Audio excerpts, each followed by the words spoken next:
Hey everybody, this is Fago Franklin III with New Stitch Media. Today I am joined by former boxing manager for Joe Frazier, Burt Watson. How you doing today, buddy?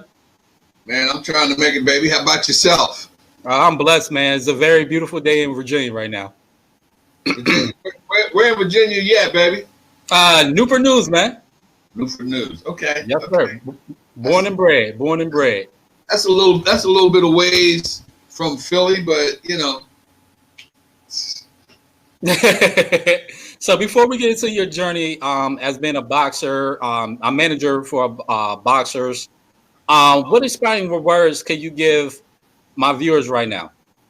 Say it again. What inspiring words can you give my viewers right now?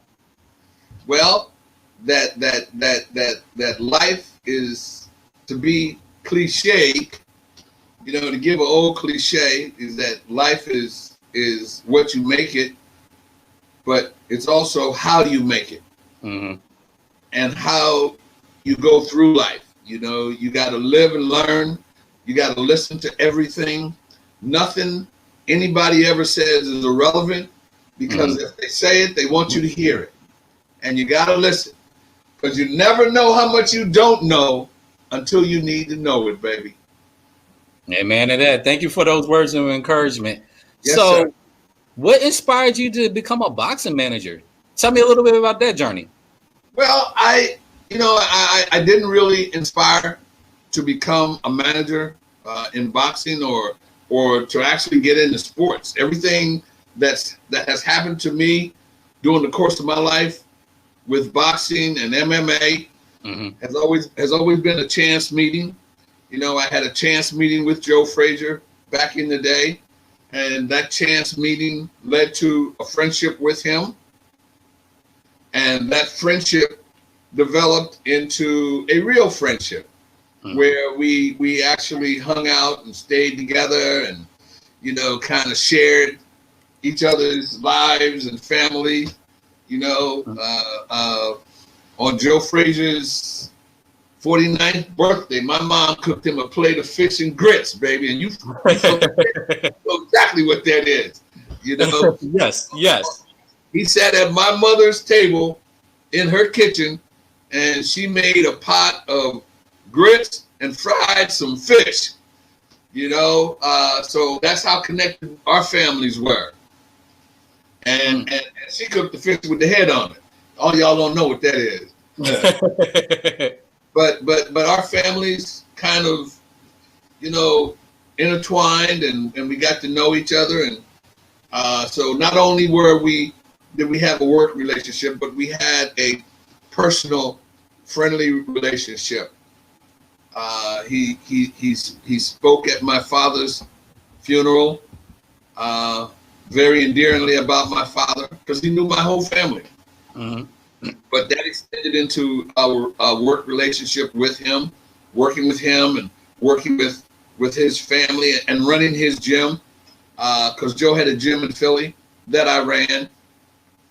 And I ran the gym basically because he had fighters. And Joe had 6 of his family members fighting at one time. And, you know, aside from his sons and his nephews and his cousins. And he also Joe had a very famous trainer by the name of Yank Durham, who was the #1 trainer. We had his son, his name was Chandler Durham, who actually turned out to be a fairly decent fighter. So we had those fighters and had to create situations for them and get them fights and promote them. And, you know, we went from getting Joe jobs based on, you know, what he did and his name, which was not a hard thing to do. You know, to get a job for a guy with a name like Smokin Joe Frazier, you know, that wasn't a hard thing to do. But we did that and ran the business. And, you know, it was a great relationship, man. And it was a learned experience for me. A guy from Philadelphia, ironically, Joe Frazier is from Beaufort, South Carolina, and I am from a place called Hughie, South Carolina, which is probably 20 miles apart. Mm-hmm. We grew up in the same, around the same people. Mm-hmm. If we dug in that ground a little bit, we probably see we have the same relatives. That's how close we grew up. So we have basically the same background and the same ethics with life and people. And he gave me a shot, man. And I had to make the best of it, But it was outstanding, man. It was unbelievable. The things that I did, the people that I met, the people that I got exposed to, and some of the things that happened along the way and during the time that Joe and I were together. So let me ask you this. Happy New Year to you, baby. Yes, sir. Yes, sir. Happy New Year. So what were some of the challenges you faced back in the day with being a manager? I know you are a person of color. So what was those type of challenges and obstacles that you had to overcome? Well, those challenges were more obstacles than challenges, because being an African American and being one who was born and raised basically in the South, mm-hmm. I knew what segregation and race relations, and I knew what all that was. Mm-hmm. So I also, when you know what that is and you live that, you learn how to navigate through that and around it. Mm-hmm. For us, it had sadly almost become a way of life. Mm-hmm. But we learned how to navigate around it and work around it and not let it suppress us to a point that we didn't survive and keep going. Fortunately, there were those who became celebrities and that made it to a very high level of various fields of profession of their profession, and when you got to that point where you were a celebrity and you were making money or generating dollars, then it became easier for you to matriculate through the system. But there were obstacles. There were still obstacles as an African American manager and as a celebrity. Mm-hmm. But you learn how to navigate because you learn how to stay your course. Mm-hmm. You stayed your course and made the best of what was there. But it was a bit trying at times, But mm-hmm. Hey, man, we fought our way through it. We're fighters. We fought our way through it. And fortunately enough, Joe Frazier excelled in the sport. He excelled through the Olympics. He excelled through the different organizations in boxing, and ultimately became the heavyweight champion of the world. And ultimately, and I'll say this, became one of 3 of the best fighters that ever lived. And historically, that time for Joe Frazier and Muhammad Ali was, and keeping in the context of what we were speaking on now, they became transformational. They transcended the segregation movement, and they went through it at that time. And at the height of that movement, Muhammad Ali became a man who expressed his voice, expressed his feeling, and he was allowed to do that.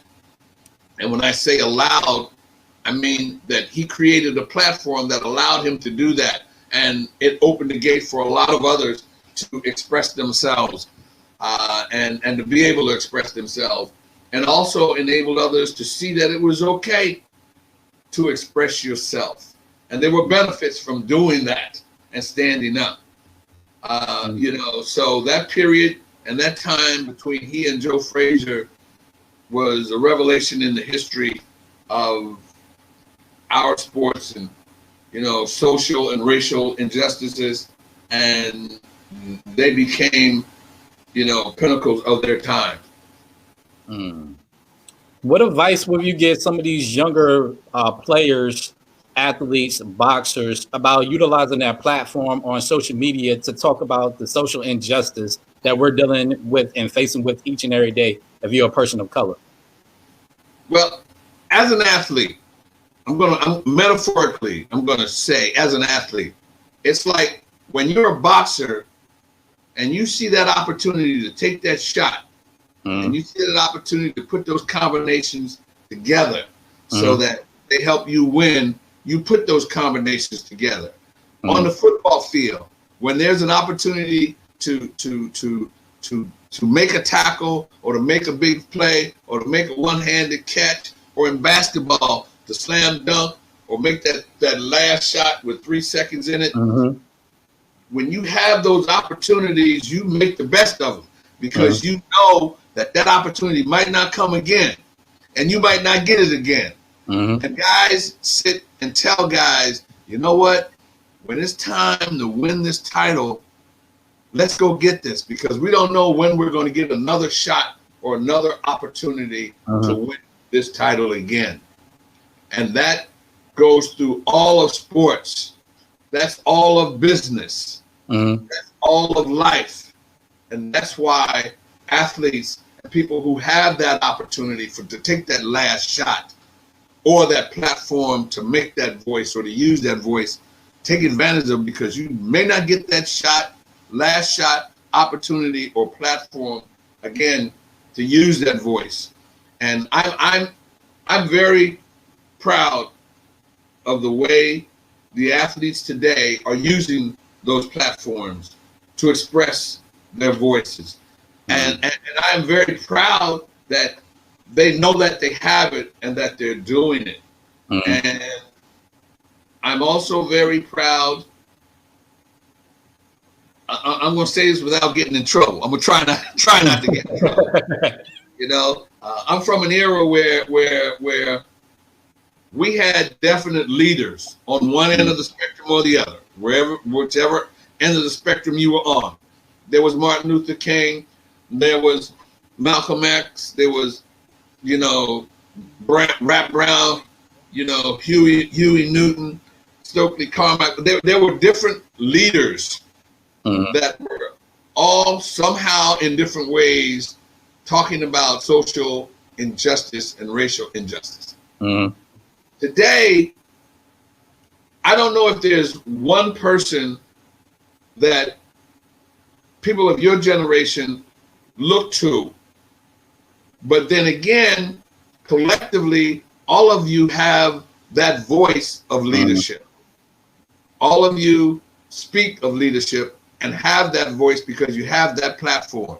And I am very glad to see that, because I know what it is if you didn't have it, baby. It's a terrible, terrible thing, man. Hey, man, you hitting home, baby. You hitting home. Always, man. You always, because this is a perfect time and topic to talk about these things, because look at what we just saw last week. And a lot of my members of the media were just, hold on for a second. A lot of my members of the media were just so outraged that this has happened that they stormed the Capitol, and there wasn't no type of justice. There wasn't no type of anything. It was just a frustrating time for people of color to actually see this could actually happen. And so now I'm using my platform to talk about the uncomfortable topics that a lot of people are not trying to discuss. So with that said, what do you like? What improvement can we do as a culture to move forward from looking at all these injustices?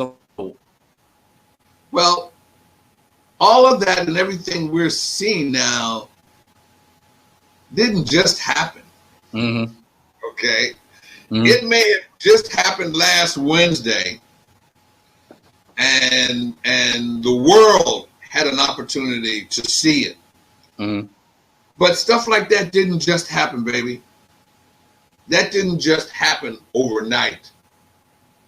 What has happened is that the world has had an opportunity to see it. Mm-hmm. People who heard that it existed now know that it exists. Mm-hmm. People who were pressured to do something about it reacted from the pressure, not because they knew of it or were aware of it. They reacted from the pressures of we've got to do this. We've got to listen. We've got to answer this. We've got to make this better. And no one saw it like everyone saw it a week ago. Mm-hmm. So, you know, it's to a lot. It was outrageous and you know, it was inflammable. You know, that it happened, and no one understood. But you know, everybody got a chance to see a portion of what has been happening for a long time. And I'm gonna tell you something, bro. Yes, sir. This is the first time in my career that I've ever sat and had this kind of conversation with anybody. Wow. So you better lock this shit up. I've always been very careful about what I said and how I said it because I knew that it was best to be careful. But I also know that I have a voice. And that regardless of what level of platform, a platform is a platform. Whether you win first place in junior high or high school, elementary school, college, or pros, first place is first place. A platform is first place. And you know, I've always known that I've had a platform, but you know, you have to be, first of all, listen. You can't hear if you don't listen. You can't hear if you don't listen. And nothing anybody says to you should be irrelevant. Because if they said it to you, they want you to hear it. It's because they wanted you to hear it. And everybody now is speaking. One way or another, everybody's speaking out about different things and different ways and different solutions and different answers. And we got to listen to all of it. Because somewhere in all of it, baby, when you roll the dice, you're hoping that it comes up 7-11. Okay? And right now, you know, the dice are being rolled, and you got to pay attention. Because it's your turn to pick them dice up and roll them again. But I'm happy and I'm proud to see that people are listening, that people are at least trying to understand, and that people are not just trying to understand what's happening, but are listening loud enough to understand each other's culture. Because you have to at least have some sense of understanding of a culture before you try to create something for that culture. Now, what tips or advice will you give Deontay Wilder right now? I know he's a young fighter and he just got beaten last year. What advice would you give him about overcoming that obstacles and getting back into the ring to get that belt back? Grasshopper. Okay. Patience, grasshopper. You know, it's you know, Muhammad Ali lost 5-6 times, maybe. Maybe. Joe Frazier lost a few fights. You know, George Foreman, Sugar Ray Leonard. You know, those things. Anderson Silva lost the fight. Lost his last 2. Randy Couture. I mean, people get to a certain level in sports, and you know, the opposite of winning is losing. The opposite of losing is winning. But you only get those two choices. Mm-hmm. But in between those two choices, you need the consistency to maintain and the consistency to sustain your craft. You gotta stay in it. I tell guys all the time, it's your night, your fight. You need to get it right. Mm-hmm. Then I switch it to the judges. Mm-hmm. It's your night, your fight. They might not get it right. Mm-hmm. Think about that. Mm. So you have to, you know, it's you get an opportunity to perform at a high level. You need to take advantage of it. Mm-hmm. You need to be consistent with it, and you got to remember what it took you to get to that level. Because I tell guys all the time, you know, I've done fights for, you know, Mike Tyson and Oscar De La Hoya, and I've done fights on Showtime and HBO and pay-per-view, and I did the very first UFC in 2001, UFC 30. Mm-hmm. And up until maybe 4 years ago, I worked with every UFC star available or has been in the UFC. And I tell all of them the same thing. And I've looked all of them in their face and I say, you know what? You got here and you're here. But it's easier to get here than it is to stay here. Mm-hmm. Don't you forget that. It's easier to get it than it is to keep it. Mm-hmm. So you keep that in mind, that once you get there, and you got to keep it. And every now and then somebody's going to throw you a left or a right and take it from you. But you know what? You take that left, you take that right, and you stay in there. Right now, I mean, he still has golden opportunities or opportunities. You know, whatever's going to happen right now in 2022 is going to be dependent on what happens in 2021, maybe, or 2023. And right now in 2021, he's still up in the top 3. Be patient, grasshopper. So you work with a lot of boxers, like, you know, Vernon Forrest, George Foreman, Muhammad Ali. What does it mean? What did it mean to you that you can actually help these young boxers out to perfect their craft? It was very enjoyable for me, and I say this: history has a way, and I got a lot of Burtisms. Okay, I throw a lot of them out, and I call them Burtisms. History has a way of making you a part of it without you asking, and I've learned that. History does that to you, make you a part of it without you even ask. I had no idea. I knew Joe Frazier was history. I had no idea Roberto Duran was going to become history, or Vernon Forrest, or Camacho, Hector Camacho Jr., or Randy Couture, or Tito Ortiz, or Chuck Liddell, or George St. Pierre. I had no idea that they were going to become history. But I knew at the time that I was involved in it that they were good enough to be thought of as probably the best that was doing whatever they did. And to make the best of it.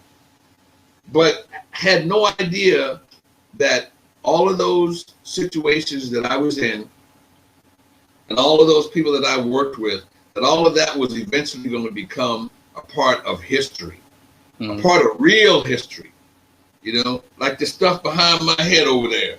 You know, to know that guy right there, Muhammad Ali, and over there, all those UFC guys over there, you see, and I got that thing there that says lifetime achievement, right there. You don't always plan for that. You plan to be successful, and you plan to make it through whatever it is that you do. But you don't know until you get in it. But once you get in it, you need to commit to it. You need to know that you're in it. You need to be serious about it. And I'll go back to that Burtism again. You never know how much you don't know until you need to know it. Yes, sir. Now you have 14 years of experience working for the UFC. Yes, sir. You end up leaving and started your own company. Yes, sir. Was that a difficult choice for you to make? Yes, sir. It was. Man, I'm telling you some shit I ain't say to nobody. It was difficult because it wasn't a choice that I wanted to make. Mm-hmm. You know, I didn't want to leave the UFC. I had no intentions of leaving the UFC. Mm-hmm. But somebody said something to me that disrespected me. Mm-hmm. Somebody said something that questioned my integrity, questioned my work ethics, and they came at me and I went back at them. Mm-hmm. And you know, I needed to have the last word. Mm-hmm. And that was the Burt in me in the street, the Philly. I'm from Philly. Mm-hmm. That was the Burt and the Philly in me, that needed to have that last word. Mm-hmm. And I did, and it didn't end right. It ended with me walking away, which I didn't want to walk away, but I did, and it happened. And that left me in a situation where I have always been a person to create my own situations. Mm-hmm. My brother would say to me, "Oh, here we go. You reinventing yourself again." Jeez. Mm-hmm. But you know what? That's what I've always been an independent coordinator. I've always been an independent contractor. When I left the UFC, I still had to work, still had to pay bills, still had to live. Mm-hmm. Right now, you know, I mean, it's hard to get them up there, but I still got a good 10 years to go. Mm-hmm. Easy. So I had to keep going. So when I left the UFC, I think I shut down for about a month because my mind was in turmoil. Because I realized, you know, that was the highest position in that organization for a person of color. And I knew that. And you know, it was not something that I wanted to do, but it happened. So I had to digest that, and then I had to reassess it. And what I did was, you know, I all my entire career, I worked with Joe Frazier for years. I worked with all those boxers. You know, the only person I never worked with was Lennox Lewis. And then I transitioned from boxing to MMA and worked with anybody you could name except anybody that's come up over the last 4 years. And I did all of that on this. And I said, you know what?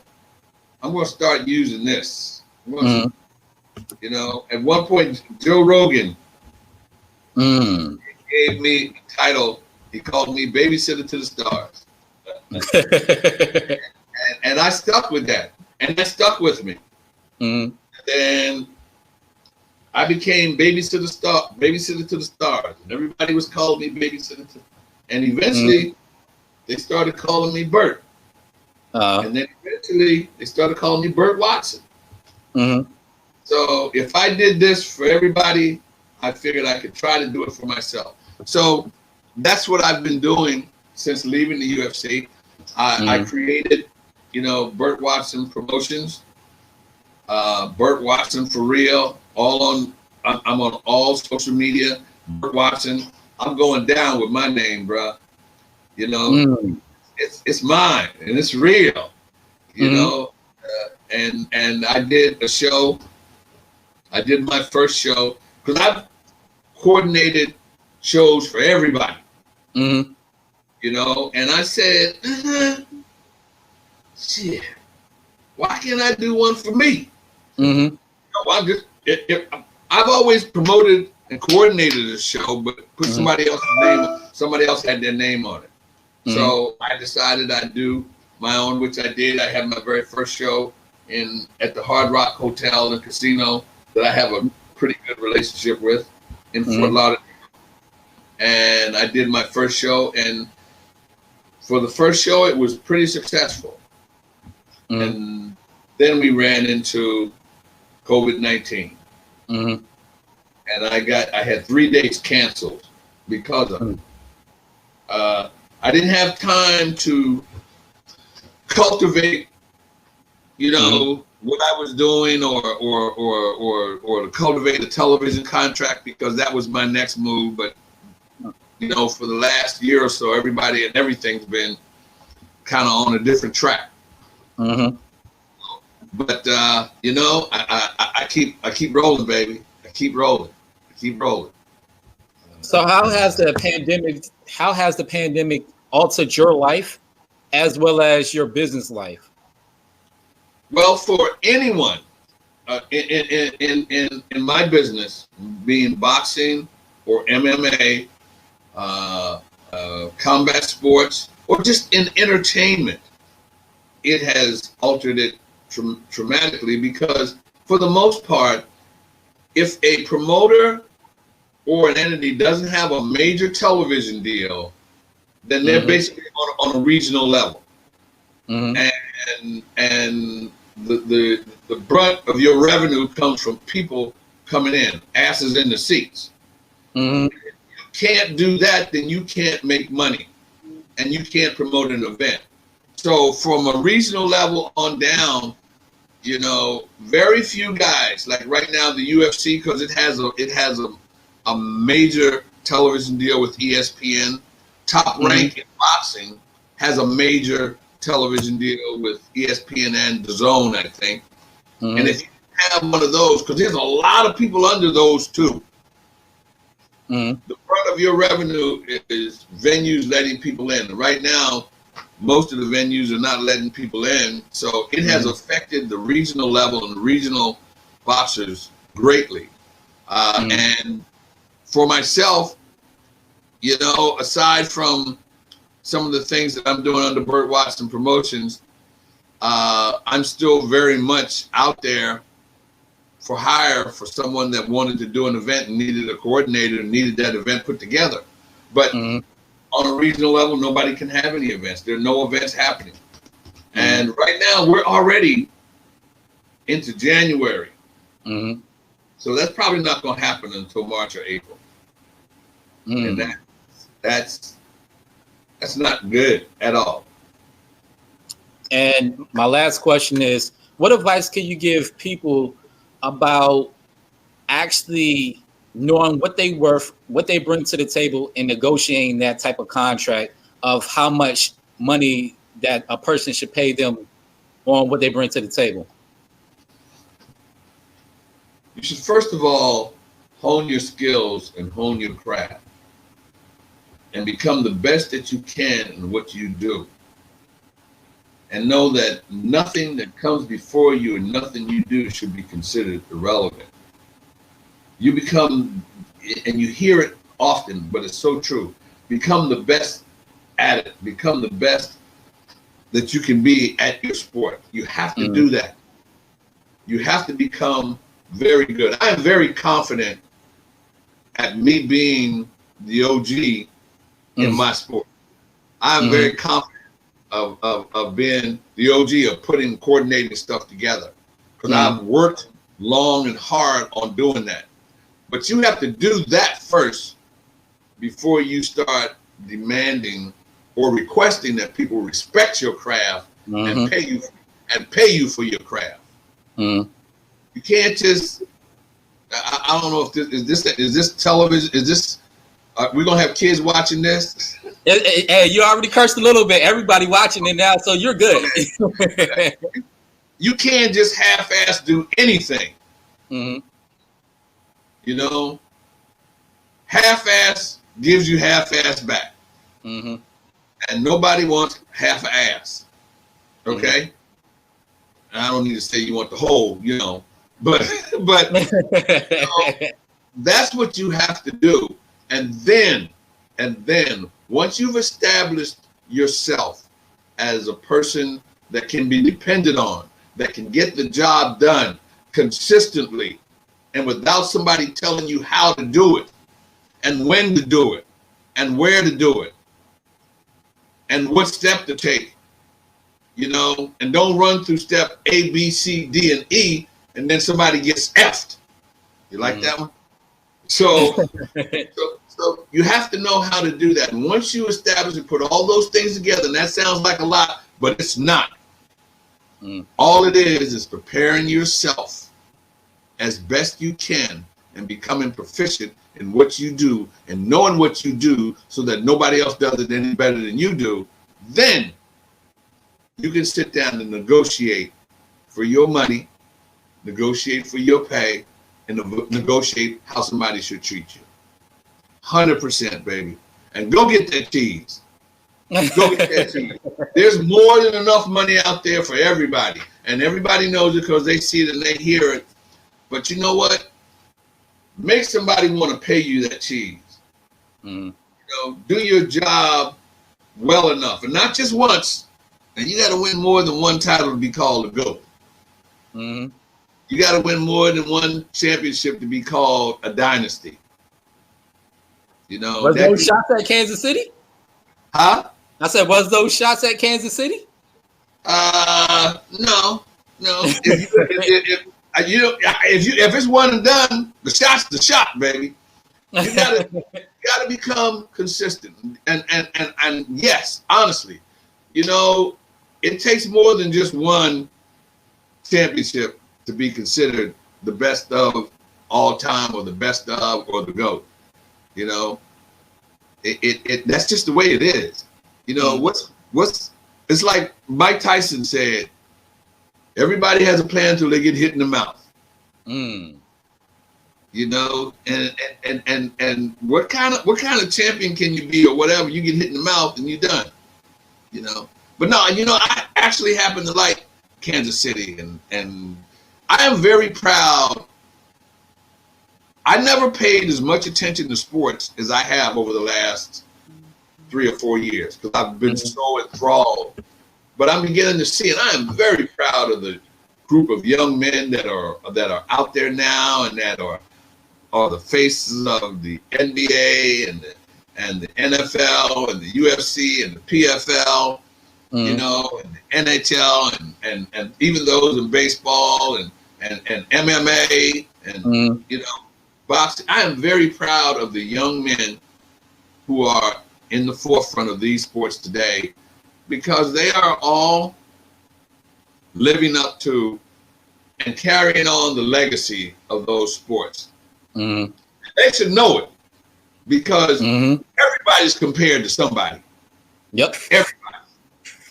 I don't care who you are. They're going to compare you to somebody. Well, he looks like a little, Burt Watson. But